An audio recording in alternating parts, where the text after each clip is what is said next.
Dear colleagues, in partnership with Nephrology Dialysis Transplantation, NDT, the official journal of the European Renal Association, Marcus at Home welcomes from west to east Professor Lonnie Pyne and Professor Michael Walsh, both in Hamilton, Ontario, Canada, Professor Natalie Staplin in Oxford, UK, Professor Jonathan Barratt in Leicester, UK, Professor Vianda Stel in Amsterdam, the Netherlands, Professor Fadi Fakhouri in Lausanne, Switzerland, and Professor Hans Mann in Munich, Germany, for a summary of the 2025 ERA meeting, which ended just a few days ago in Vienna, Austria.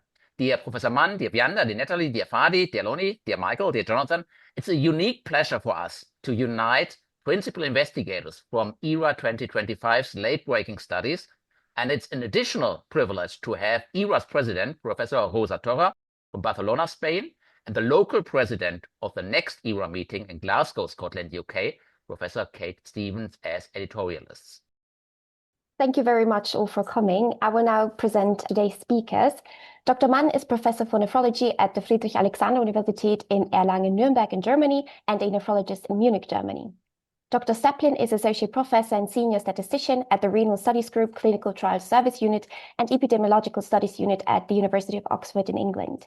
Dr. Walsh is Associate Professor of Medicine and Health Research Methods, Evidence and Impact at the Faculty of Health Sciences, McMaster University in Hamilton, Ontario, Canada. Dr. Pyne is Assistant Professor at the Department of Medicine, Division of Nephrology at McMaster University in Hamilton, Ontario, Canada. Dr. Stel is Associate Professor and ERA Registry Managing Director at the Department of Medical Informatics at Amsterdam UMC in the Netherlands. Dr. Fakhouri is Professor and Head of Service of Nephrology and Hypertension at the Faculty of Biology and Medicine at the University of Lausanne in Switzerland. And Dr. Barratt is Professor of Renal Medicine at the University of Leicester and Honorary Consultant Nephrologist at the John Walsh Renal Unit at the Leicester General Hospital in England.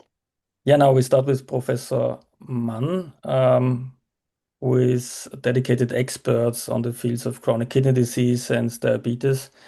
And I think you will present the latest data on the latest breakthroughs on the combined therapy of SGLT2 inhibition and the non-steroidal mineralocorticoid receptor antagonist, which is Finerenone. Professor Mann, please. Yeah, thank you very much, Marcus.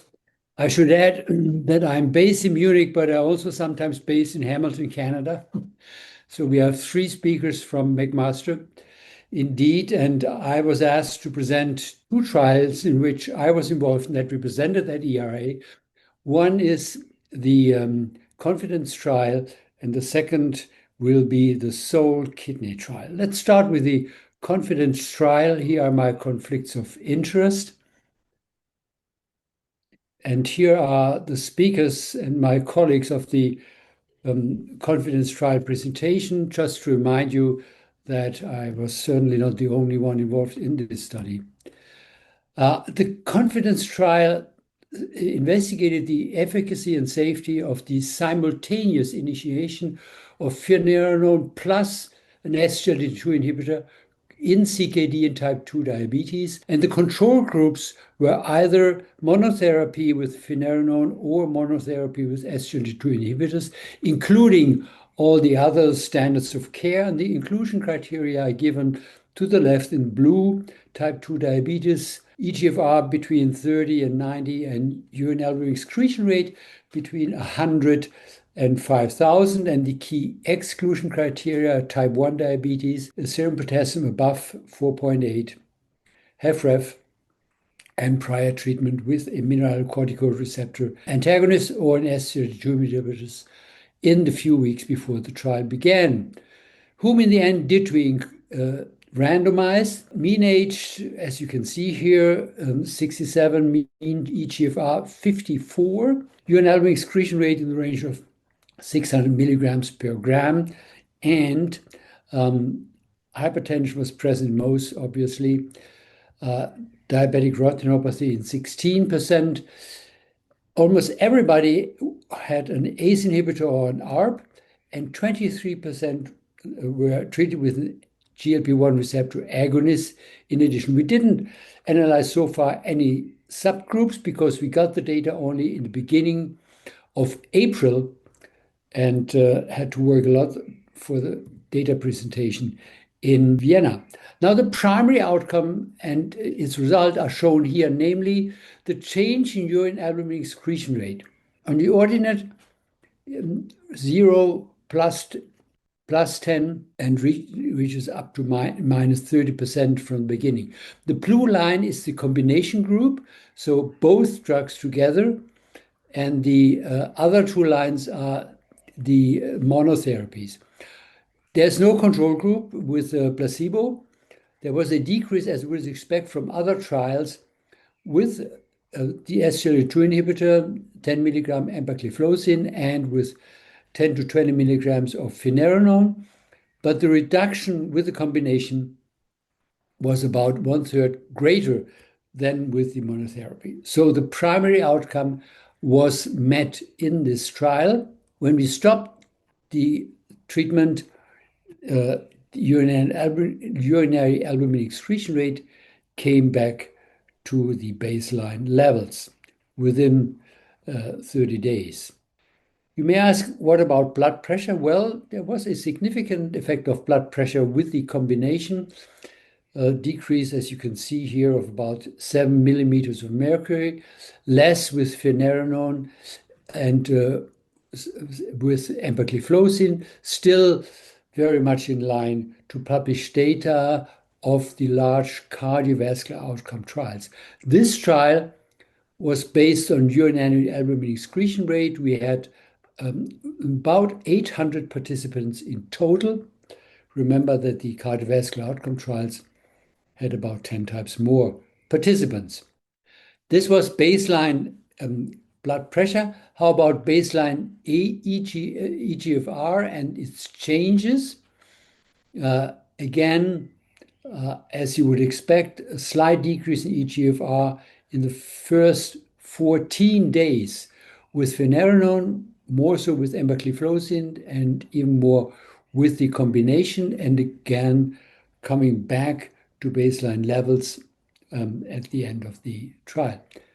Hyperkalemia, there were more frequent cases of serum potassium above 5.5 in those treated with Finerenone than with empagliflozin, and that number was somewhat reduced when both drugs were combined. However, there was no hyperkalemia leading to hospitalization, one leading to discontinuation of study drug in each group, none leading to death or to a serious adverse event. If you want to know more details of the study, we were able to, as I said, within a few weeks to publish the data, or submit it and publish it finally in the New England Journal.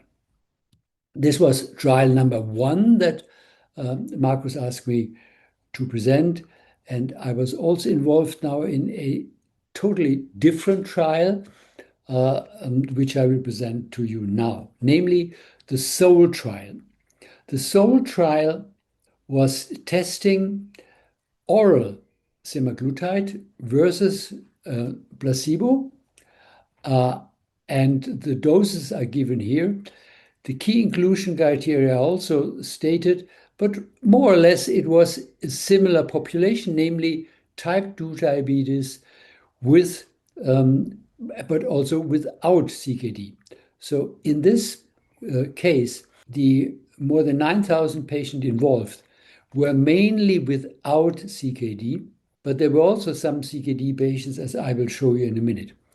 The primary outcome and the primary purpose of the study was to show benefit on the 3-point MACE outcome, defined here on the right-hand side of the slide, for oral semaglutide. We have data for injected semaglutide that show benefit. Here, also for licensing purposes, this was the aim. We had a confirmatory secondary outcome, which was a 5-point kidney outcome, as you will see in a minute.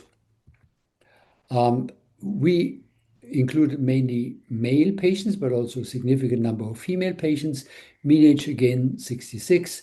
Mean HbA1c, body mass index that you can read here. If you look at the medical history, cardiovascular disease, CKD present, But if you look at the mean GFR, and that's the group that I will concentrate on in my presentation, an eGFR below 60, an eGFR below 60 was found in close to 30% of the included patients, more than 9,000 patients included. You may ask, how about urine albumin excretion rate? Urine albumin excretion rate was not measured in this trial because of logistic purposes at baseline, and also not measured during the trial. Primary outcome before I turn to the kidney outcomes. On the abscissa, time in months, cumulative incidence rates on the ordinate. There were significant numbers in the placebo group and in the oral semaglutide group, and a risk reduction of 14%, absolute risk reduction in the range of 2% over the duration of the trial for the primary outcome. So this aim was met. How about the 5-point major kidney outcome? Again, with oral semaglutide, the blue line, less than with placebo. However, the hazard ratio was 0.91, and that included 1, so this was not significant. We had predefined that we would also look at the 4-point composite kidney outcome. That's like the 5-point, but excluded cardiovascular related death. On the right-hand side of the slide, you can see the definition again. Stepwise increase, it was expected because GFR was only measured when the patient came for a visit. And here, hazard ratio of 0.86, again, not significant. Number of events is also stated on the slide. And proportion of participants with this endpoint, the range goes only up to 3%. If you concentrate now on those with an eGFR below 60 when entering the trial, 5-point composite on to the left, 4-point to the right, hazard ratios well below 1, but not significant again. Finally, I'd like to turn your attention to eGFR changes over time. They were not large changes, but the changes were greater with placebo than with oral semaglutide. So in other words, the loss of GFR was blunted with semaglutide, and that was significant. The treatment difference was 0.4 milliliters per minute per year. And if we again look at those with an eGFR below 60 to the right-hand side, that treatment difference was 0.55, and again, significant. So the loss of GFR was blunted, although also in those with a low GFR to begin with, but not the, so to say, hard kidney outcomes. To conclude, the limited power of SOUL confines strong conclusions, as you saw, but all semaglutide taken together, I'm speaking here of FLOW, SELECT, other trials like SUSTAIN 6, suggest that oral semaglutide may also provide kidney protection in people at risk for kidney disease, as all numerical data were in the range of benefit, but we had obviously power issues. I thank you for your attention. Thank you very much, Professor Mann, for this amazing summary of those two studies. I would now kindly invite Professor Torra to just briefly state her thoughts on these two studies. Well, I would like to congratulate you because it was outstanding when you provided the results of the confidence trial, how 3,000 people standing up and that applause, that was a memorable moment of the Congress. So that's true. Thank you very much. It was very exciting. I would like to ask you, a practical thing. Do you think that in real life, the uptake of starting both drugs at the same time will be a reality? I mean, do you think that most treating nephrologists will start both drugs at the same time, or they will be reluctant and start one and then the other? I hope so. This was the intention of the trial, to show that this is safe. Every patient had a inhibitor of the renin-angiotensin system as a background, and then we added 2 drugs at the same time that worked well. I would say worked perfectly. So we have 3 of the 4 pillars that our patients would have within a short period of time. And taking the example of cardiologists treating patients with heart failure, we need to install these medications within a short period. And therefore, showing that it is feasible and safe is important. What we need in the future is polypills or fixed dose combinations so that in one pill you have the 4 drugs at the same time. Thank you so much to both of you. It is really amazing to see our CKD toolbox grow every year with every study published. Because of time reasons, I would now ask our next speaker, Professor Natalie Staplin, to do a very difficult job and briefly summarize the next study, the impact of acute eGFR dips and markers of disease severity on effects of empagliflozin on acute kidney outcomes. Professor Staplin, the stage is yours. Okay, well, thank you very much for the opportunity to present a summary of this study. And just to give a bit of background, we already know that SGLT2 inhibitors reduce the risk of acute kidney injury from previous meta-analyses, but there are some ongoing uncertainties, and in particular, whether the size of the acute eGFR dip that a participant has when starting an SGLT2 inhibitor might impact either their adherence or modify the treatment effects. And there have been some previous work in trials of SGLT2 inhibitors trying to investigate this, but many of the analyses that have been done so far have been non-randomized, just looking at the association of the size of the observed acute dip with outcomes separately by treatment group. So our aim was really to set out to do a randomized comparison of these of the treatment effects by the size of the acute dip. This needs individual participant level data, which would allow us to develop a prediction model for the size of the acute eGFR dip, and then do these analyses that preserve the randomization balance. So we had individual participant level data in around 23 participants from 4 trials of empagliflozin. It included participants with type 2 diabetes, heart failure, and CKD. And then we used these 4 trials to develop a prediction model for the post-randomization acute eGFR dip. That was obviously done just among participants who were assigned to the active empagliflozin arm, but we made the decision to use only baseline variables in the prediction model, which meant that we could then apply that to all participants, including those who'd been allocated to placebo.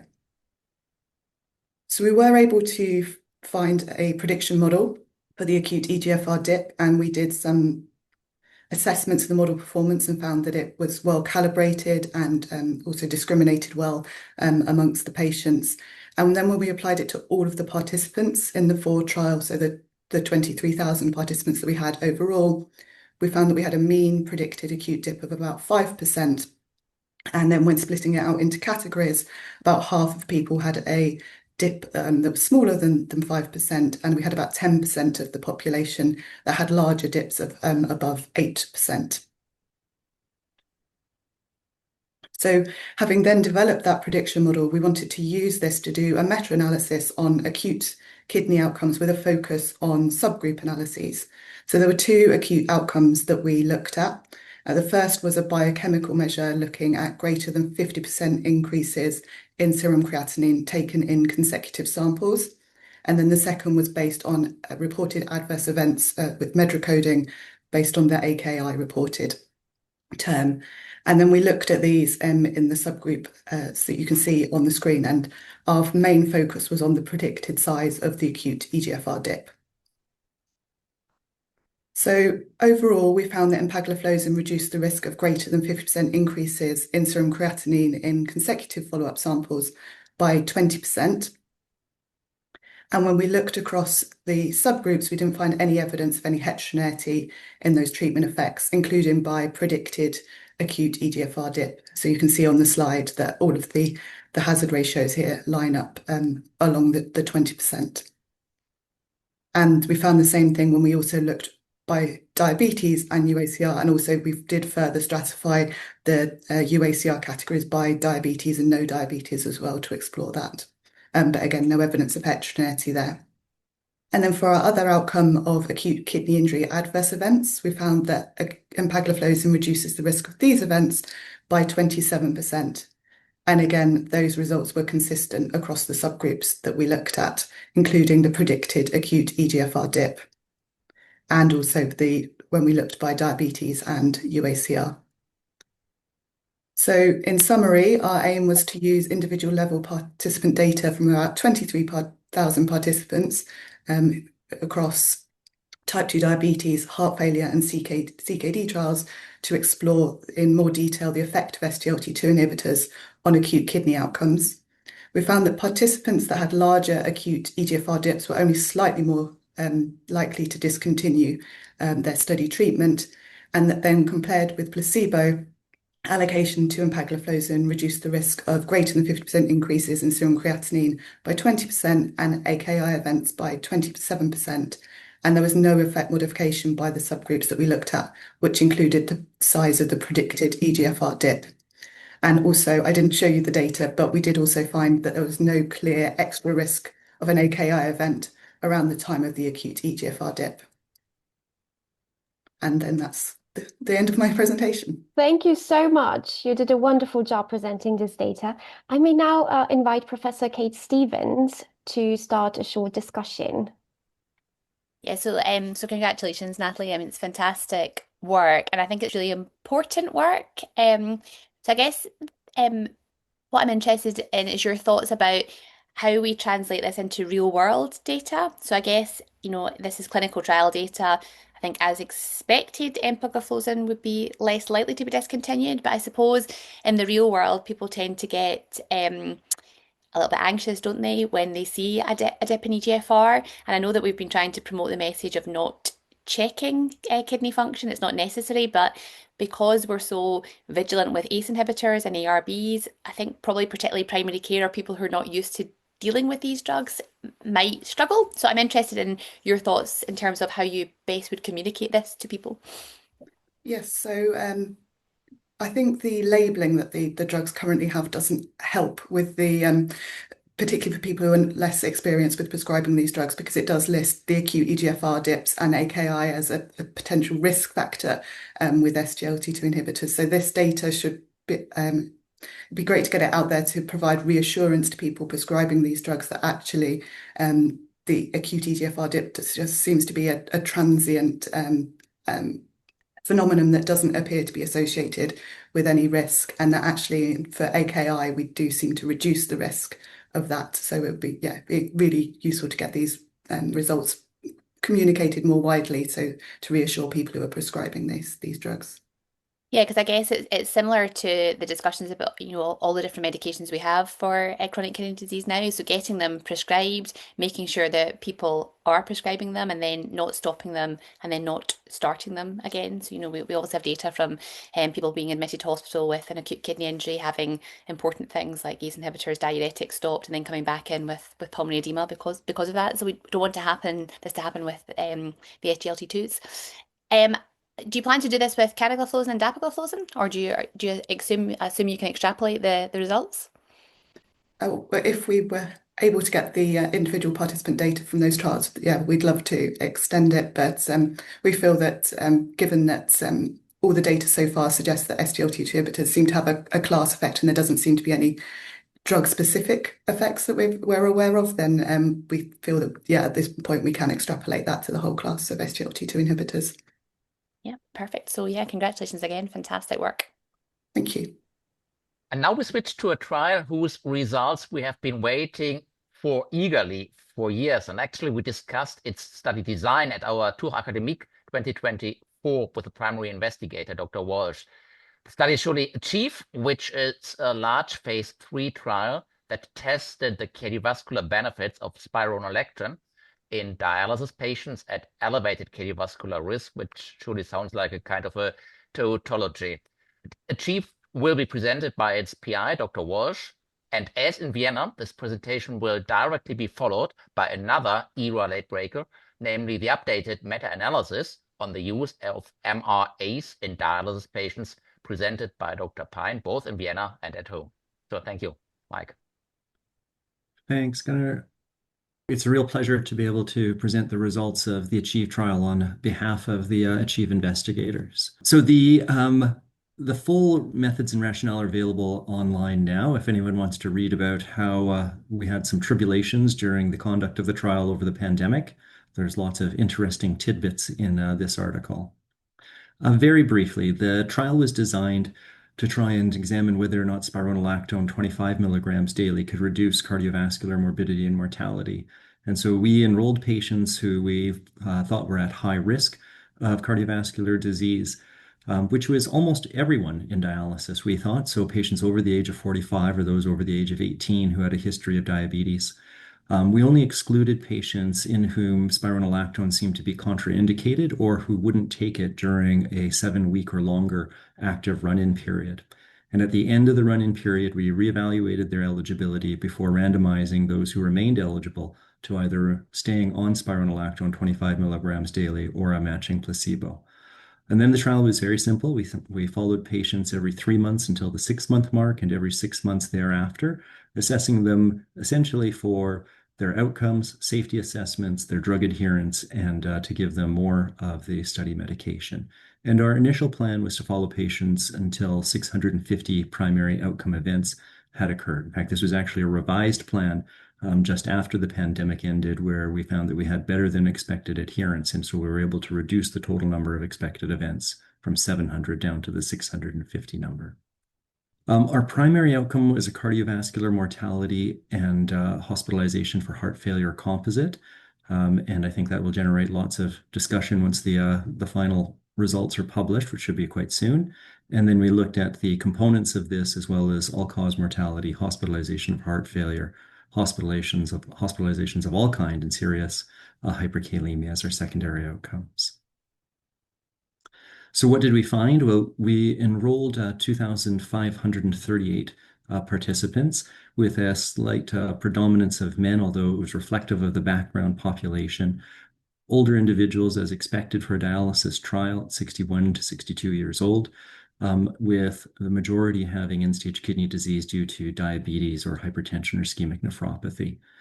The median time for patients receiving dialysis before they were enrolled in ACHIEVE was about 2 years. And the vast majority of them were receiving hemodialysis or hemodiafiltration, although we did have about 400 patients who were receiving peritoneal dialysis as well. So the big finding for the primary outcome was that cardiovascular deaths and heart failure hospitalizations were exceedingly common at 11.33 per 100 patient years in the placebo group. And unfortunately, that was only marginally different in the spironolactone group at 10.46 per 100 patient years. And if we look at the Kaplan-Meier curves, or the cumulative incidence curves, they look very, very similar across the entire duration of the trial, which gave us a hazard ratio of 0.92 with a non-significant p-value of 0.35. So we did stress those findings under numerous conditions for the sensitivity analyses, really not very much difference. There was a surprising finding that the subgroup of men seemed to do better with spironolactone than the subgroup of females, but that is really an exploratory finding. Otherwise, there was no difference across the findings.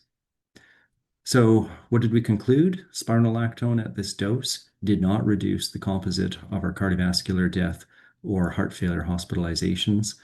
Hyperkalemia was still slightly more common in spironolactone, 1.5-fold, but serious hyperkalemia overall was very uncommon. And in fact, hyperkalemia leading to drug discontinuation or hospitalization was very uncommon. And really, unfortunately, cardiovascular mortality remains very high despite advances in the treatment of CKD and dialysis in the last several years. And really, more research is required to be able to try and get this under control. Lots of people to thank, again, in a entirely investigator-initiated and publicly funded trial. It took a lot of favors and goodwill from the entire nephrology community, which I'm very proud to say that so many people donated. And so this is just a short list of all of the individuals across the world who helped make ACHIEVE happen. Thanks so much. Again, I would propose just to switch over to the meta-analysis before awaiting the comment from Dr. Torra. Thank you for the opportunity to present this here today. So talking about an updated systematic review meta-analysis following the results of the aforementioned ACHIEVE trial, and actually also including the recently completed and also in the process of publication Alchemist trial. Presenting on behalf of some of my co-authors you see there. So there have been some prior systematic reviews and meta-analyses on this topic published by some members of our group in 2016 and a updated Cochrane systematic review in 2021. Looking at the outcome of cardiovascular death, you can see the meta-analysis from 2016 with a very impressive risk ratio of 0.34. In favor of mineralocorticoid receptor antagonists. However, as you can see, a very, very small number of events, 7 versus 23 in the MRA versus control group, and then very similar results in the updated Cochrane systematic review meta-analysis in 2021. So again, very impressive risk ratio for cardiovascular death with mineralocorticoid receptor antagonists with 0.37. But very few events, only 62 events. Should also be noted that the majority of these trials were very small trials, relatively short duration, and many at significant increased risks of bias. So important to update this with the results of recently completed clinical trials. So our objective was to assess the efficacy and safety of mineralocorticoid receptor antagonists in patients with kidney failure requiring dialysis, in particular to include the results of the aforementioned ACHIEVE trial, as well as the Alchemist trials, which are actually the two biggest randomized controlled trials on this topic. We were able to get access to the results of both studies prior to publication, both of which are in process of publication along with this systematic review and meta-analysis. So we conducted our search up to March 18th of this year using the following databases you see there. Our inclusion criteria was randomized controlled trials involving adults with kidney failure requiring dialysis, both hemodialysis or peritoneal dialysis, and those that compared mineralocorticoid receptor antagonists to placebo and or standard of care. Our outcomes of interest were cardiovascular mortality, heart failure, hospitalization, all-cause mortality, all-cause hospitalization, hyperkalemia, gynecomastia and or breast pain, and hypotension. Two authors independently reviewed all the articles, extracted data, and assessed the risk of bias using the revised Cochrane risk of bias tool. We also assessed the certainty of evidence using the GRADE approach. Two main take-home points from our results here was in total we had 19 trials. You can see that in the red box at the bottom. And I think most relevant for our inclusion of studies was the ACHIEVE and Alchemist trials, both recently completed and are the two largest randomized controlled trials on the topic of mineralocorticoid receptor antagonists in patients with kidney failure requiring dialysis completed to date. Looking at our forest plot for cardiovascular mortality, you can see here on the, just to orient you a little bit, on the top panel, we have the high risk of bias studies. The bottom, we have the low risk of bias studies. Looking at the interaction between the two, there was significant heterogeneity on the basis of the low risk of bias and high risk of bias studies. And as such, our predefined outcomes of interest were to look at derive our outcomes from the low risk of bias studies, given that significant difference. Looking at those low risk of bias studies for the outcome of cardiovascular mortality, see an odds ratio of 0.98, including the null, 95% confidence interval from 0.8 to 1.2. So no significant effect of mineralocorticoid receptor antagonists on cardiovascular mortality. And looking at all-cause mortality, a very similar message. It's again, high risk of bias studies up top, low risk of bias studies at the bottom, significant amount of heterogeneity between the two. Focusing on the low risk of bias studies, we see for the outcome of all-cause mortality, no significant effect of mineralocorticoid receptor antagonists on all-cause mortality. Odds ratio of 0.97, 95% confidence interval, including the null, spanning from 0.84 to 1.12. And hyperkalemia defined as a potassium greater than or equal to 6.5. Odds ratio of 1.5, 95% confidence interval excluding the null. So a significant effect of mineralocorticoid receptor antagonists in increasing the risk of hyperkalemia. And in some of our other outcomes, also found that mineralocorticoid receptor antagonists increase the risk of gynecomastia and or breast pain, an odds ratio of 3.66, 95% confidence interval 1.82 to 7.36. No significant effect on heart failure hospitalization, the two studies that reported that, some significant heterogeneity there, and no significant effect on hypotension with that odds ratio of 1.04, as you can see there. Looking at our grade summary, just looking at the few outcomes of particular interest, cardiovascular death assessed in 5 studies. As mentioned, the odds ratio of 0.98, including null. There was moderate certainty in this outcome, rated down for imprecision, as reflected in that confidence interval you can see there. And a similar message when looking at all-cause death, an odds ratio of 0.97, once again including the null, rated down for some imprecision. And finally, hyperkalemia, moderate certainty, significant increase in the risk of hyperkalemia with mineralocorticoid receptor antagonists, rated down the certainty for indirectness, as what was measured was not the patient-important outcomes of morbidity and mortality from hyperkalemia, but the hyperkalemia as defined by greater than or equal to 6.5. And again, significant increase in the risk of gynecomastia and or breast pain with mineralocorticoid receptor antagonists with an odds ratio of 3.66, moderate certainty due to some concerns over risk of bias.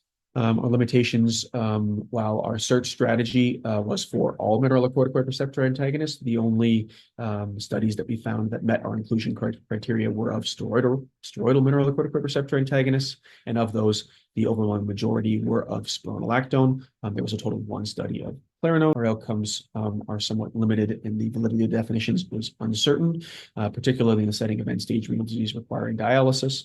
What exactly constitutes a heart failure hospitalization, and whether or not cardiovascular death is what exactly constitutes a cardiovascular death in this patient population, and whether or not there should be the inclusion of vascular deaths, whether or not that's the appropriate outcome when looking at the effects of mineralocorticoid receptor antagonists remains a open question. In conclusion, we found that mineralocorticoid receptor antagonists do not have evidence of benefit. They carry potential harms for patients with kidney failure requiring dialysis. Risk of cardiovascular death remains quite high in this patient population, and effective therapies remain urgently needed. In particular, this illustrates the importance of high-quality, adequately powered trials to provide clear evidence, particularly when you compare and contrast the findings of this updated systematic review meta-analysis to the prior systematic review and meta-analyses on this topic prior to the inclusion of the largest high-quality trials on the topic, namely the ACHIEVE and ALCHEMIST trials. And I'd be happy to take any questions. Thanks so much. So we are no longer used to hearing negative trials in nephrology, actually. So I'm eager to learn about Dr. Torra's response to these trials. No, first I have to tell you that I have a huge respect for these trials that are not sponsored by companies. I think you deserve an applause because of that. And also negative trials, they are still super useful. I think they tell us what not to do. Yeah, people are not standing and giving you an applause, but you deserve it. So thank you very much for these trials. Thank you. Yeah, and my question is very obvious, but do you think there is room for this doing this trial again with the non-mineralocorticoid antagonist, or do you think there is no room for that? I think there's always room. Any neutral trial, the biggest thing you do is you look back and go, did I make it big enough, and did I measure the outcome in a way that was sensitive to change? And so, did we make it big enough? Well, we were stopped early in ACHIEVE by our external safety and event monitoring committee because they felt like nothing was going to change. However, we originally designed the trial to actually try and make it bigger, but the pandemic got in the way and really limited our ability to expand. Now, would that have mattered? I don't know. But the outcome definitions, they were contentious from the day we designed the trial. Like anyone, we did our best job, but we don't know if we got it right. So I would say that there's still an opportunity for non-steroidal mineralocorticoid receptor antagonists, but hopefully they'll learn from what we did and try and refine the endpoint. as well as try and ensure that they aim for a slightly larger sample size to try and exclude still very important benefits, although at a smaller hazard ratio. Yeah, thanks, Mike. Okay, thank you. Maybe I also may add an anecdote. My former intensive care boss was always giving spironolactone to dialysis patients, even those that were anaphoric, because he believed in it. And then we thought he's a genius 10 years ago when we saw these profound reductions in mortality. Now with the data from Lonnie, Pyne and Michael Walsh, I think we came closer to the truth, and I don't want to create chaos in the retirement of my former intensive care boss now. But thank you for these trials. Now we come to kidney transplantation, a very important topic in nephrology. And we are glad to hear Professor Vianda, Stel, who employed a target trial emulation on the margins of survival benefit in deceased donor kidney transplantation, an important topic nowadays. Professor Stel, please. Thank you for your kind introduction and also for this opportunity.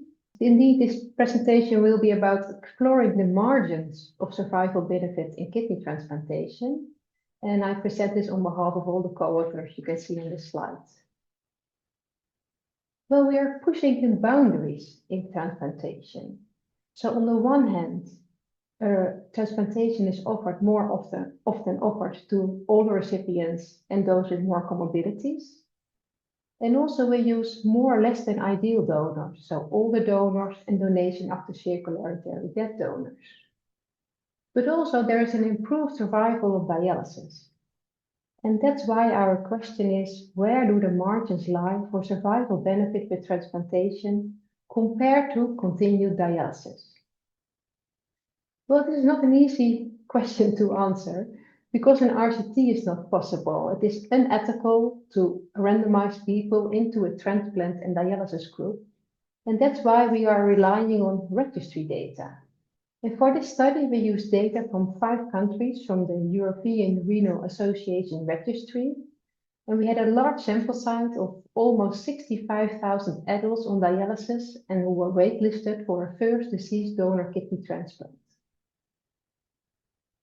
Our main outcome was the 5-year adjusted survival with transplantation versus continued dialysis. And we did our analysis according to donor type, so the quality of the donor kidney.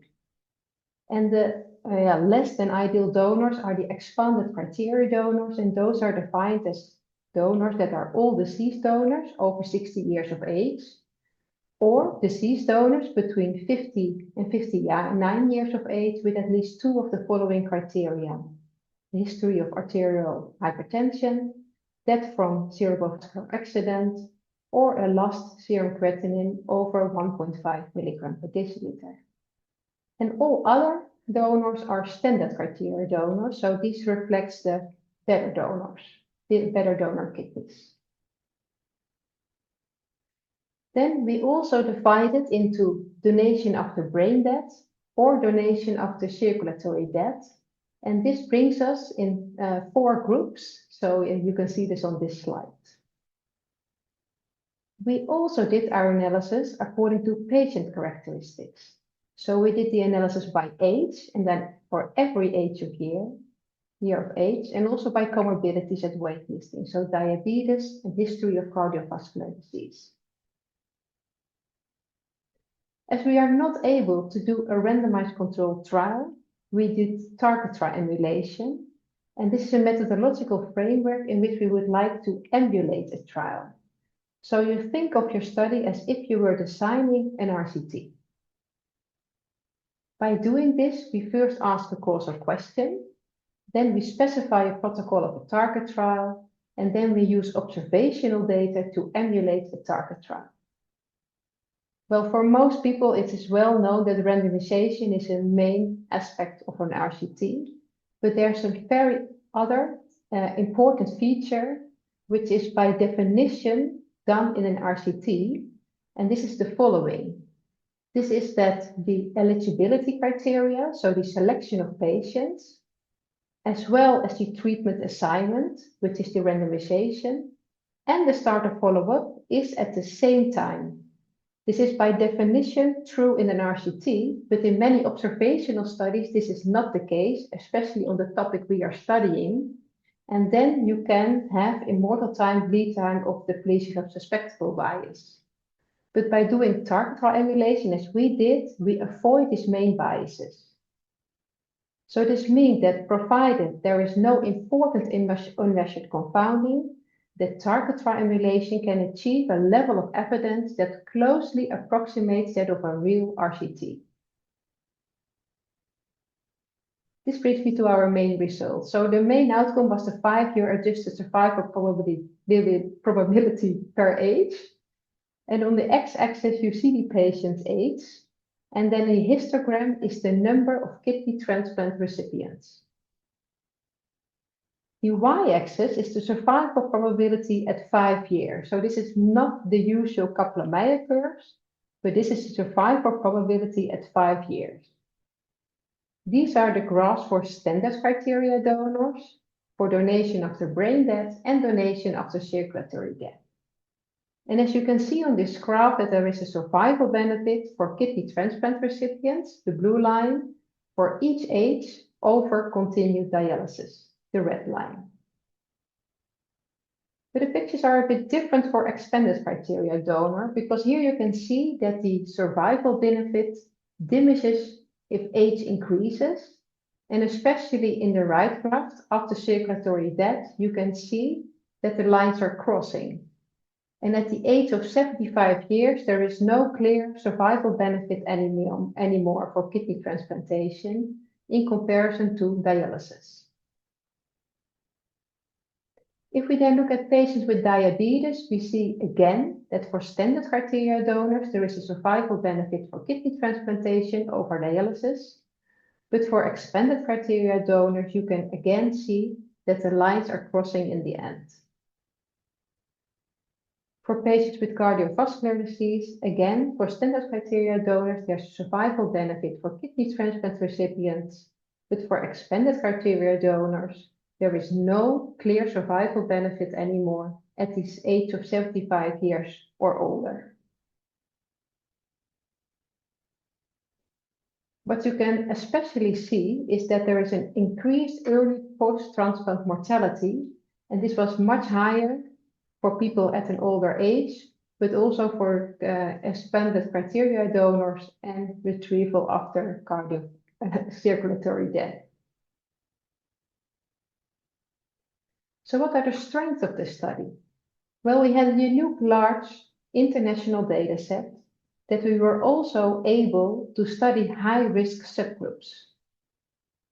We used target triangulation to approximate a true RCT, and therefore we avoid immortal time bias, lead time bias, and depletion of susceptible biases, but we also minimized confounding. And first of all, the target triangulation method ensures that we had equal waitlist duration both in the transplant and the dialysis group. Also, we did analysis per year of patient's age, so then we already had mitigate the confounder of age. And on top of that, we were able to adjust for main confounders. And what we saw that if you look at the difference in the analysis only by patient age, and then the additional adjustment of the other confounders, there were only minimal differences. And we think, therefore, that the impact of other unmeasured confounders may be limited. So the strength is that this is the best possible evidence on the impact of transplantation on survival, because an RCT is not possible. But we also have limitations. The generalizability, well, it's quite difficult. We cannot include each country of the world, and we already have a large database. And also the donor quality. But that may also be a problem in an RCT. It's quite difficult to measure, and it could also be heterogeneous. Then we had some donor recipient subgroups that were quite rare, so then we had a wider confidence interval. And although we were thinking that we have the impact of unmeasured confounders was limited, there could, of course, still be residual confounding, because we had no data on, for example, frailty. And also diabetes and cardiovascular disease were only recorded as waitlisting. Temporary delisting was not accounted for. And also important to say is that we had a 5-year adjusted survival as main outcome, and we were not able to study a longer survival time, because only few were remaining on dialysis beyond this time frame. So this brings me to the take-home messages of my presentation. So for standard criteria donor transplantation, there seems to be a universal survival benefit. However, with expanded criteria donor transplantation, the survival benefit decreases with older age. So we are now the first study to identify margins of survival benefit. There seems to be no survival benefit for 75-year-olds receiving an expanded criteria donor and those retrieved after circulatory death. And also there seems to be no survival benefit with expanded criteria donor for 75 years old with a cardiovascular disease. And especially there was a risk of early post-transplant death. And target triangulation avoids major biases in observational research and provides the best possible evidence when an RCT is not feasible. And I would like to thank all my collaborators. Thank you for your attention.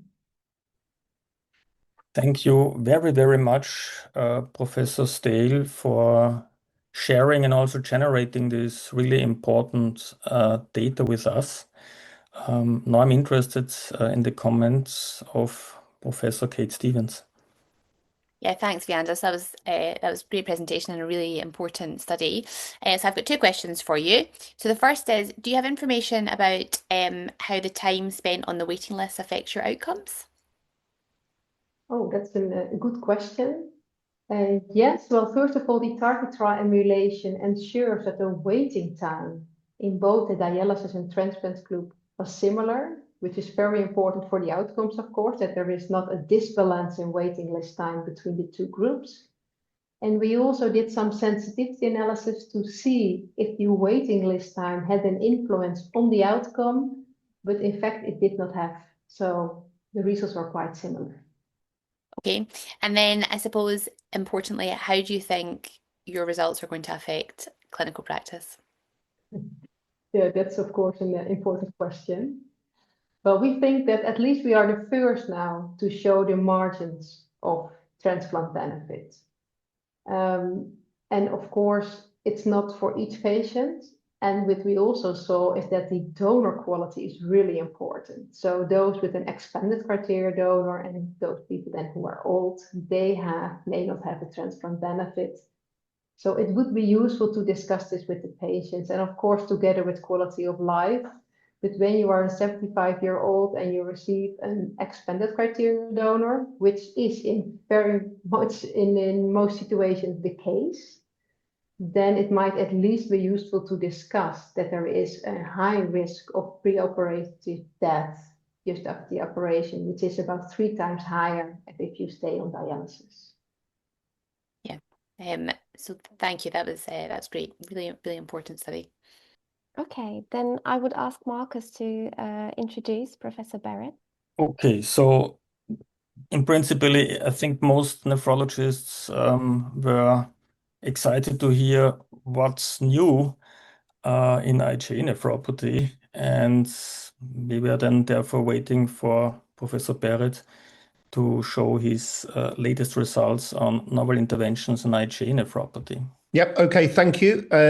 It's a pleasure to join you. I am going to summarize some data that I presented at the ERA looking at ARO-C3, which is an RNAi therapeutic that targets complement C3, and we evaluated this in IgA nephropathy patients. So here are my disclosures. So I'm sure everyone that's listening knows IgA nephropathy is an important cause of kidney disease, because if they've ever heard me talk, that's the first thing I always say, and that it affects young people and brings with it a significant lifetime risk of kidney failure.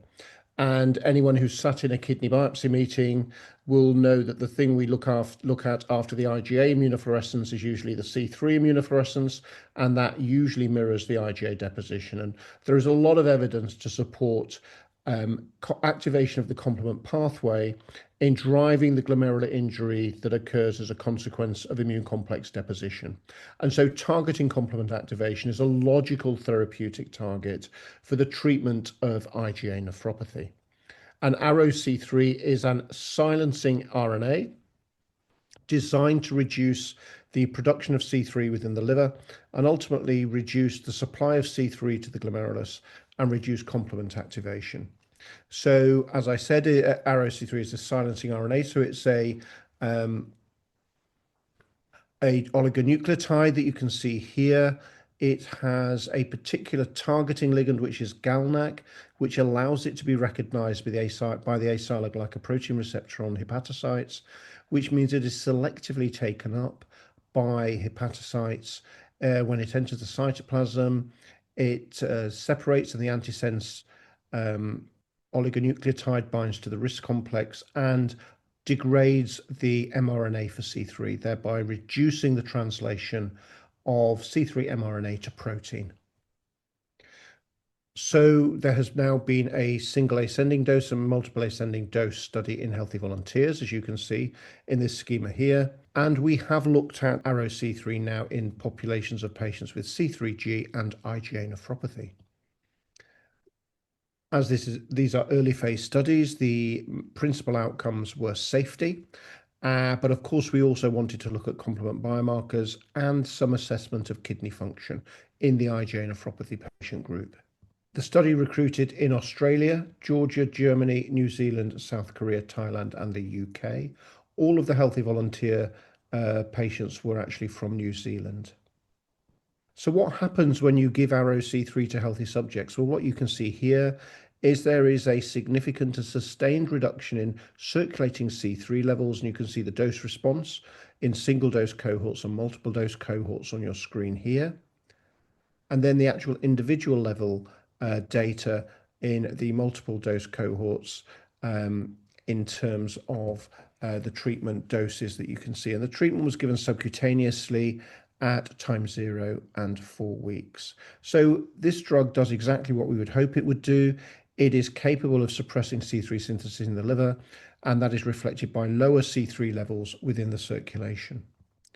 Those lower C3 levels translate to lower levels of complement activation within the circulation, as measured here by AH50 and CH50 and the APVs lab assay. So that C3 reduction is translating to a lower ability within the circulation to activate complement, exactly as you would predict. In terms of safety, this was a well-tolerated drug. Most treatment-emergent adverse events were mild in severity, and there were no treatment-emergent adverse events that led to study or study drug discontinuation, remembering this is in healthy volunteers. All patients are vaccinated, just to remind you, because this is a complement inhibitor against Neisseria, Haemophilus, and Streptococcus. So let's move on to the IgA nephropathy population. This was a population of IgA patients typical to anyone who performs clinical trials. In IgA, these patients had significant proteinuria despite optimized supportive care. They had a GFR above 30 mils per minute. All were on maximum tolerated doses of ACE or ARBs and were allowed on other antiproteinuric and antihypertensive treatments as long as they were stable. None of the IgA nephropathy patients were on concomitant immunosuppression, but that was allowed in the C3G cohort, and all were vaccinated against Neisseria, Streptococcus, and Haemophilus. So you can see here the baseline characteristics, and this is a high-risk population. You can see they had almost 2 grams of proteinuria, despite good blood pressure control and optimized supportive care, and the majority had residual hematuria as well, with relatively preserved GFR. So just as we saw in healthy volunteers, administration of ARO-C3 reduced the circulating levels of C3. And here, patients were given ARO-C3 at time 0, 4 weeks and 16 weeks. And what you're seeing in the screen are the 24-week data. So a prompt reduction in C3, which was sustained over the full 24 weeks. On the left is the aggregate data. On the right are the individual patient data. Again, we looked at how that translated to the ability to activate complement within the circulation. And here we see suppression of the AH and CH50 along with the APV slab assay, showing that these patients were less able to activate complement because of the suppression of C3 production in the liver. Again, we looked at complement activation in a slightly different way, this time looking at complement breakdown products. And here you're looking at serum BB and C3b. And you can see again, as we would predict, these levels were suppressed with treatment with ARO-C3. Importantly, in this high-risk population, suppression of C3 led to a reduction and sustained reduction in proteinuria. And you can see here a 41% reduction by week 24. And on the right-hand side, you can see the data for the individual patients with the spot UPCR at the top and the 24-hour urine collection at the bottom at days 85 and 169. And you can see clearly there are some people that didn't respond. There are some people's proteinuria went up or changed very little, as we might expect. But the majority of patients did experience a reduction in proteinuria with this agent. In terms of hematuria, you can see here that the number of patients who had no hematuria increased during the study. That's the black box at the bottom of the graph on the left. So we were seeing reductions in proteinuria combined with an increase in absence of hematuria, two signs suggesting an improvement in glomerular health. And over the relatively short period of the trial, the 24 weeks, there was no change in GFR, which is clearly reassuring. Most importantly, with regard to safety, there were no serious or severe treatment emergent adverse events. There were no infections with encapsulated organisms, and only one subject had injection site reactions, but they were mild and resolved without sequelae. So in conclusion, ARO-C3 was well tolerated, both in healthy subjects and patients with IgA nephropathy, giving it a favourable safety profile, remembering all patients were immunised against Neisseria, strep, and Haemophilus beforehand. We saw robust reductions in serum C3, both in healthy subjects and patients with IgA nephropathy, and that reduction translated to reduction in measures of alternative and classical pathway complement activation. And importantly, in that IgA nephropathy patient group, these changes in circulating complement profiles was associated with improvements in proteinuria and reduction in the extent of hematuria at 24 weeks, suggesting that this treatment was having a direct effect on glomerular health, potentially reducing glomerular inflammation, although of course we'd need a repeat kidney biopsy to prove that. The observed duration of treatment supports quarterly dosing, so something quite innovative in IgA nephropathy, 4 injections a year, should manage the complement system. And this is the first clinical study, actually, of a C3 siRNA to be shown to be delivered in patients with kidney disease, and it shows a sustainable reduction in proteinuria, suggesting that this approach could be taken forward in phase 3 as a potential future treatment for patients with IgA nephropathy. So thank you very much for listening, and I'm happy to take any questions. Thank you very much, Professor Barratt, for these, I think, mind-boggling results. I personally tell my often young IgA nephropathy patients that they should be patient. In the not too distant future, there will be a miracle. So do you think, we are not far away from having this breakthrough, making a reality for our patients? Yes, I think, well, we've got in the United States, there are 4 treatments now approved, in Europe 2. And there's going to be another one before Christmas and probably another one first quarter of next year. And I think collectively these treatments are coming close to us being able to arrest further kidney function decline in our patients, which is fantastic news. The next challenge we have, sadly, is that when I see a patient for the first time with IgA nephropathy, typically they've got a GFR of around 50, which means they've lost half their nephrons before I can do anything for them. Mm-hmm. So with all of these new treatments, we are going to be able to alter the natural history of this disease, but we're never going to get back the nephrons they've already lost. Mm-hmm. So the next job for us as a community is identifying these patients early while they have significant nephrons to save. And that's going to mean working with our secondary care colleagues and our primary care colleagues to look at how we raise awareness that not every bit of blood and protein in the urine as a urinary tract infection and responds to antibiotics. So there's some clear low-hanging fruit in terms of where we might look. So one of the obvious places is actually on the maternity wards and antenatal clinics.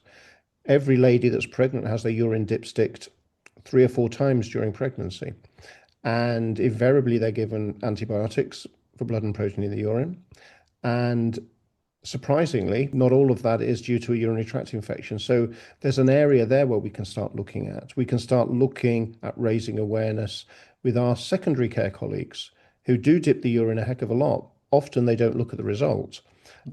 But we do need to start raising awareness that an abnormal urine analysis doesn't just mean a urinary tract infection, because hopefully that means we will get patients earlier. Yeah, I mean, early detection is, I think, a common theme now in nephrology. So we are working heavy on all fronts, and even in diabetics, it's so difficult.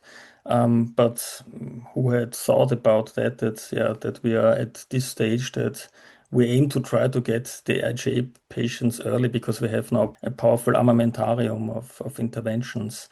We also need to train our colleagues to not just assume it's IgA nephropathy, put people on an ACE inhibitor and don't bother doing a kidney biopsy, which we hear a lot of as well. So we've got to work on our own profession to say, look, you've got 0.5 gram of proteinuria, get that biopsy done, make a diagnosis, and give truly disease-modifying therapies early. Don't sit on these patients and think it's all going to just go away or things are going to change slowly. Because by the time you think you ought to do something, that patient has lost a lot of nephrons and you're not going to be able to get them back. So we need to instill a sense of urgency that actually we need to diagnose early, we need to treat early. May I ask Professor Fakhouri, as a complement specialist, maybe to add some comments Yeah, we are living very interesting times, and different approaches to C3 inhibition is a good thing. And as Jonathan said, soon we're going to have the choice between a lot of complement inhibitors and how they do benefit our patient. We are living very exciting times, and we are waiting to see how we can associate and manage in the long term these complement inhibitors, especially And Fadi, the most important thing, how can we afford them? And that is going to be a real challenge, I think. And that's part of the renal community to stand up and say, what's the 5-year survival of someone on dialysis compared to the top 10 cancers? Which I don't think we make. So going on to dialysis doesn't solve anything. Those patients have significant mortality. We need to stop them going on dialysis. In the UK, you can get money for cancer drugs without much problem. Try getting money for a drug that treats kidney disease, that prevents people going on dialysis, where 5-year mortality is worse than most of the top 10 cancers. We just haven't made that argument strongly enough, in my view. And we need to think of new ways to try and influence our politicians to realize this is important and worth treating early. Thank you. Thank you very much. We are now staying in the complement system, and I can now introduce Professor Fadi Fakhouri, who will talk about the VALIANT studies and present new results from the VALIANT trial using pegcetacoplan in C3G and primary immunocomplex MPGN. Thank you so much for the invitation to present the 52-week VALIANT study results on behalf of all the investigators. So on the next slide, you're going to see our conflict of interest. C3G and immune complex MPGN are rare prototypic complement-mediated disease with very severe outcome, as roughly 50% of patients reach end-stage kidney disease. And on top of this, 80% of these patients do experience recurrence in the kidney transplant, leading to the loss of the kidney transplant. And these two diseases remain for a long period of time without specific efficacious treatment. So the VALIANT study, as you're going to see on the next slide, tested the efficacy of pegcetacoplan, a new complement inhibitors that target C3 and C3b, and thus prevent the formation of the C3 convertase, but also of the C5 convertase, which means this drug will going to prevent the deposition of C3 in the kidney, the primary driver of C3G and most probably immune complex MPGN, but also will inhibit the C5-driven inflammatory changes in the kidney. Pegcetacoplan was tested in a randomized controlled study compared to placebo, but it was not simple placebo. It was placebo on top of standard of care, which included in virtually all patients ACE inhibitors, in a significant proportion SGLT2 inhibitors, but also in more than 80% of patients, MMF and corticosteroids, which was used at that time as standard of care in C3G and immune complex MPGN patients. So pegcetacoplan was given subcutaneously twice a week and compared to placebo for 6 months, and then all the placebo patients were switched to pegcetacoplan, and of course, patients initially on pegcetacoplan continued to receive treatment with pegcetacoplan. So the inclusion criteria are usual, but this study was unique in that it combined adolescents and adults, C3G and immune complex MPGN, and allowed for the use of baseline MMF and corticosteroids pending the dosage of these drugs were stable for at least 3 months. And it required more than 1 gram per gram proteinuria, eGFR above 30 milliliters per minute, and of course, no ongoing infection. And more than 50% cirrhosis, glomerular sclerosis, or tissue fibrosis were exclusion criteria. So the primary endpoint was the evolution of proteinuria as measured by UPCR at week 26, but we also had key secondary outcomes at week 26, which was the proportion of patients achieving a composite renal endpoint of more than 50% decrease in proteinuria and more or less stable eGFR or improving GFR, proportion of patients having more than 50% reduction in UPCR, and interestingly, a pathological criteria, which is C3 histological index score, but also C3c staining on renal biopsy at baseline compared to 6 months rebiopsy after treatment with pegcetacoplan. And of course, we had changes in eGFR compared to baseline as secondary outcomes. These endpoints were true at 26 weeks, but also at 52 weeks. And of course, we kept an eye on safety issues. So this is the population, 124 patients. So we are far from the thousands of patients we have seen in previous studies, but we are dealing with rare disease. But still, for a rare disease, it's a significant number of patients. Very severe cases probably, with 3 gram per gram proteinuria at baseline, despite optimal antiproteinuric drugs, but also in more than 80% of cases, MMF and corticosteroids, slightly decreased eGFR, and a proportion of 80% C3G and 20% immune complex MPGN, and 3.5 years as mean time since diagnosis of C3G and immune complex MPGN. And the study included a small subpopulation of patients with post-transplant recurrent disease. So these are the data at week 26, 68% in reduction in proteinuria compared to placebo, a very significant and impressive reduction not frequently seen in glomerular disease. 71% of patients cleared all their C3 deposits in repeat biopsy at 6 months. And we had the stabilization of eGFR and the slowing of progression of CKD seen as early as 6 months compared to placebo, with a gain of roughly 6 milliliters per minute in the pegcetacoplan treated group compared to placebo.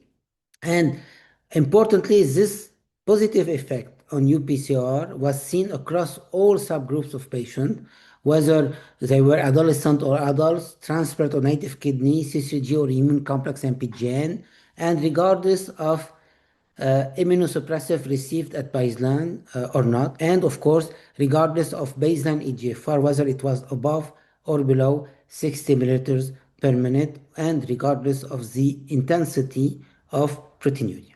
And now, this effect seen at 26 weeks was also evident in 2 subpopulations of patients, those with nephrotic range proteinuria at baseline and those who had persistently severe disease despite immunosuppression. And as you see, or more or less 70% reduction in proteinuria, and more or less 70 to 80% of patients clearing all their deposit or having more than 2 pluses reduction in C3 staining in repeat biopsy. And this was also seen in adolescent patients included in the study. And now what happened at 52 weeks?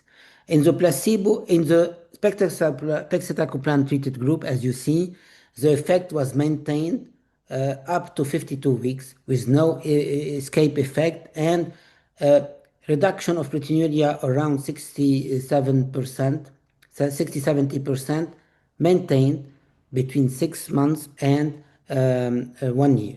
And once the placebo group was switched to pegcetacoplan, we have a rapid decrease in proteinuria as early as the first month and continuing up to 6 months. And at the end, you have more or less similar level of UPCR in the PEG-to-PEG group or placebo to pegcetacoplan group.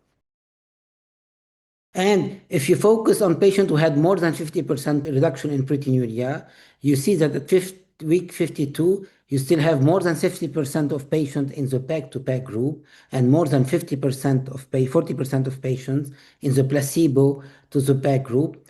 Maybe the placebo group lost 6 months of treatment, and maybe they would have gained a better outcome or more impressive reduction in proteinuria if they were treated from the beginning with pegcetacoplan. And this is the eGFR, slowing and stabilization of eGFR in the PEG-to-PEG group. And as you see in the placebo group, they tended to have a decrease in the initial phase and somehow a reversal of eGFR decline. And at the end of the follow-up at 1 year, both groups have a similar eGFR with a very nice slowing of the progression of CKD seen as early as 6 months and evident at 1 year of follow-up. So what about the side effects? Nothing very worrying and nothing very not expected in complement inhibition. So we had mostly mild infusion, some infusion-related site reactions that were very transient, and we had 1 death in the pegcetacoplan group related to COVID and not much to the underlying disease.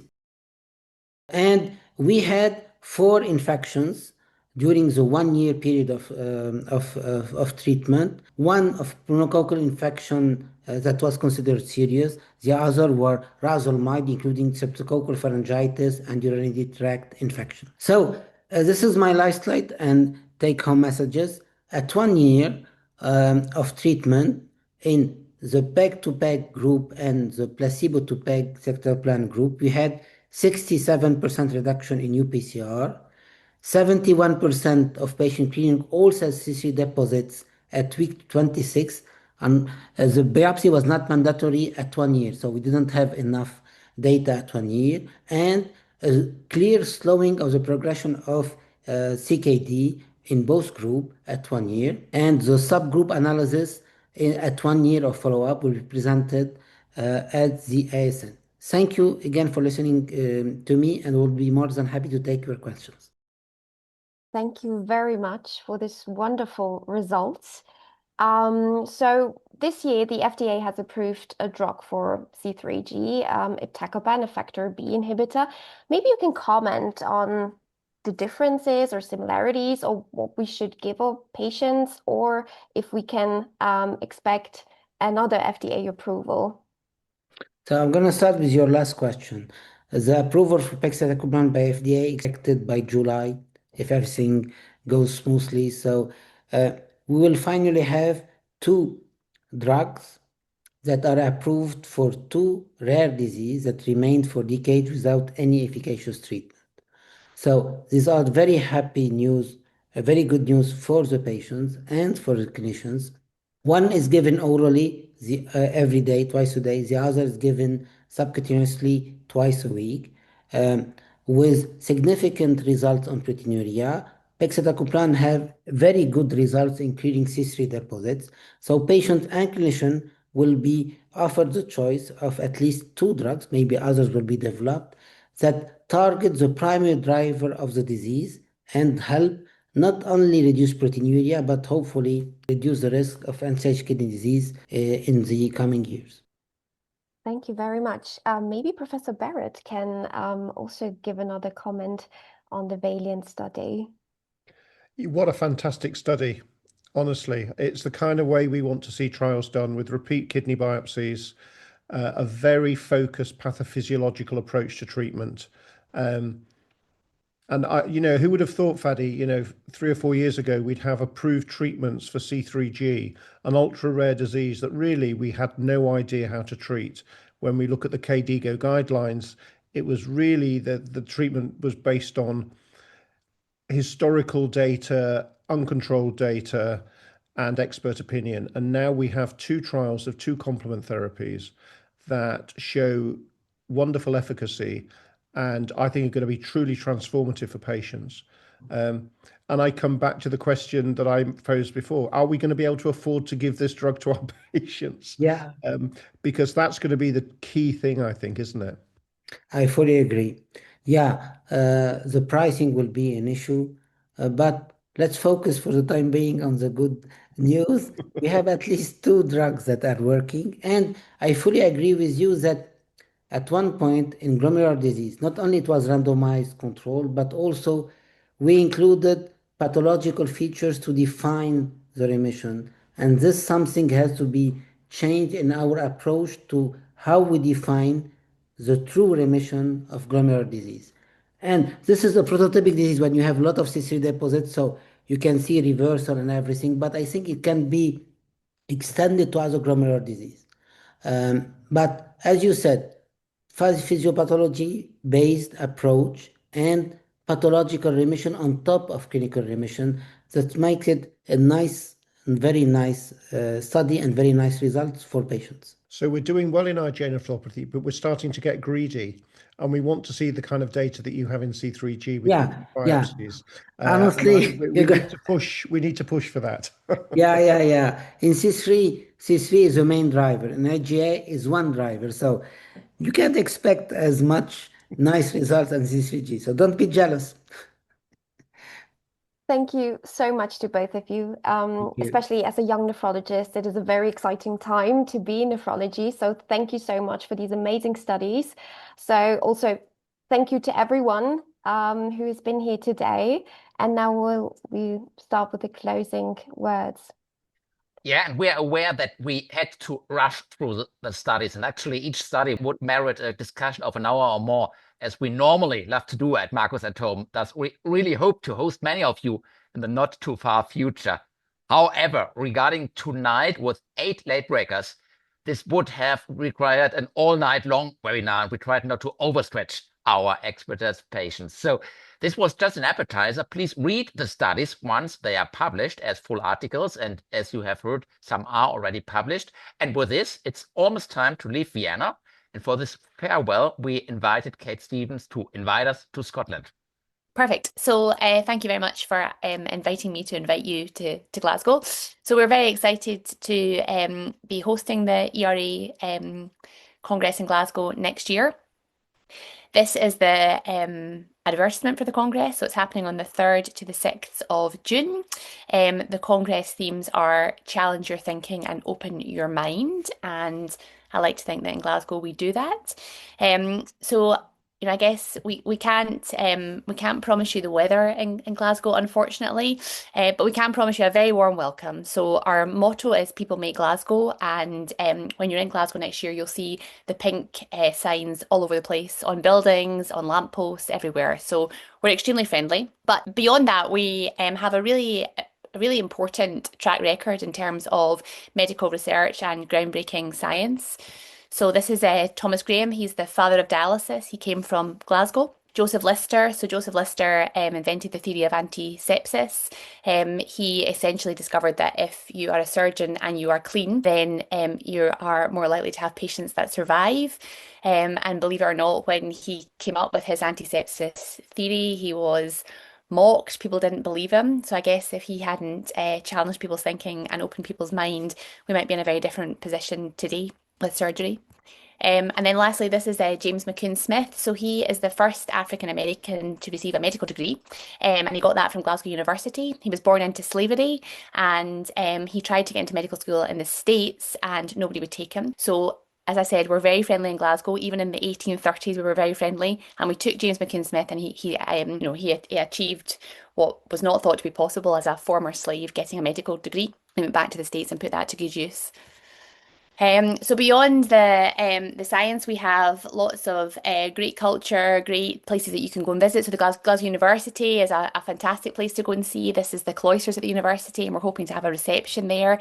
Monica and Fontana, who you know from the ERA, compared it to a Harry Potter castle. So it's more than 500 years old and well worth a visit. We have a medical museum. So it's a small museum in our oldest hospital, the Royal Infirmary. So that was established in 1794. It showcases all of the medical history that I've just mentioned and loads more. So we had the first X-ray department in Glasgow opened in the Royal Infirmary in the late 1800s. The picture in the middle you can see is an original X-ray tube. So if you have time, you should definitely pop in. It won't take you very long. It's small, but it's well worth a visit. Everybody knows about our whiskey, so you must have some whiskey when you come to Glasgow. There are many, many, many, many, many types of whiskey that you can try from the islands, from Glasgow itself, from all over Scotland. We have the haggis, so a mythical creature or maybe not a mythical creature. We're famous for our tea in Glasgow. We have very strong opinions about how you should drink tea. Often in Europe, you don't drink tea the way that we think you should drink tea. And then our other big thing is pipers, bagpipes, kilts.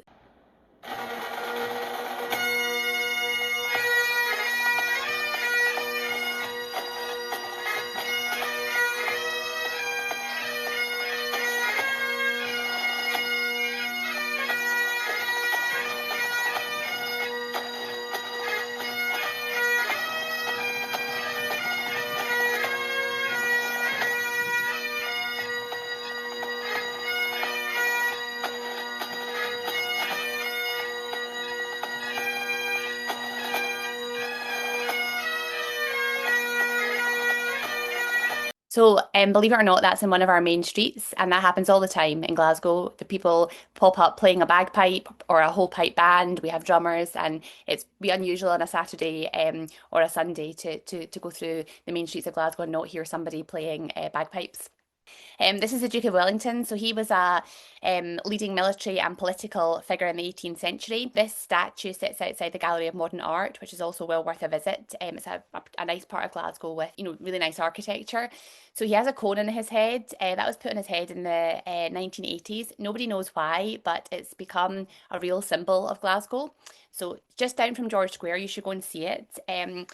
Whenever people try and remove the cone, Glaswegians get very upset. In COVID, he also had a mask. He, at various points, has had multiple cones, and his horse has had a cone. Father Christmas climbed on 1 December and was promptly arrested. And this is what he looks like without his cone. So we like him to have his cone. We're very particular about it. It's symbolic with Glasgow, and you must go and see the Duke of Wellington and his cone. And then I'll just leave you with the ERA promotional video.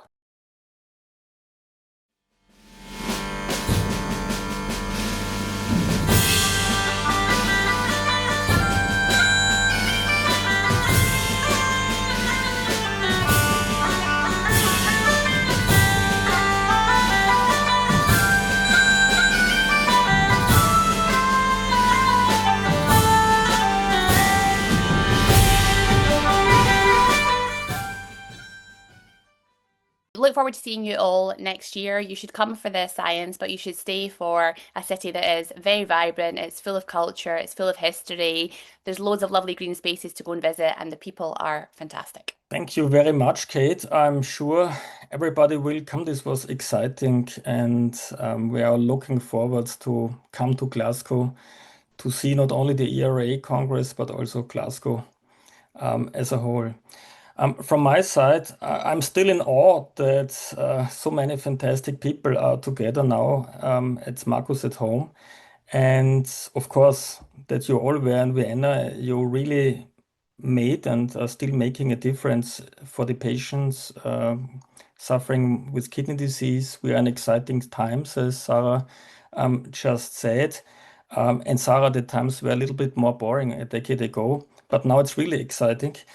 I want to thank you that you are here. We're in Vienna. I hope you enjoyed Vienna. I also want to thank Rosa Torres, the president of the ERA. You're the president of these exciting times. You make a fantastic job. And yeah, we will see us all together in Glasgow. And thank you for being here.